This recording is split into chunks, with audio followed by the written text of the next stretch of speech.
Hello and welcome to this video looking at how to remove objects with the Content Aware tool. So first we need to select the image. So we've got our image here and we want to remove this baby elephant. And to do that we're going to use the Object Selection tool. We're going to draw a box around the baby elephant, like so. And after a few seconds you'll see that the baby elephant becomes selected.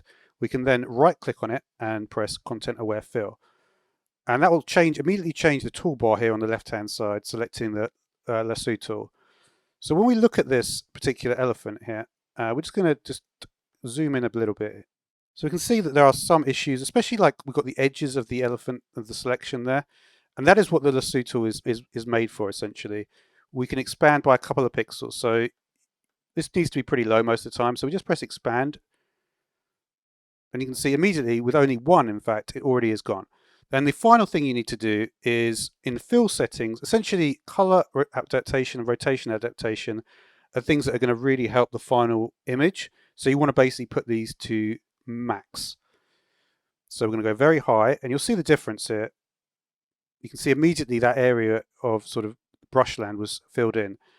And again, if we put it on full, we're going to get a more kind of clean image there.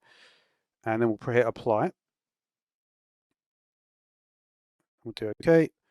And when we deselect, we can see what we've got to work with. So you do need to a lot of the time you're going to need to clear it up with the clone stamp tool. So click on the clone stamp tool. And what this will do is just select an area, but hold down Alt. There's our area. And then when we just pull it over, we can start to fill in these areas with sand. And similarly, we'll just press some of these sort of,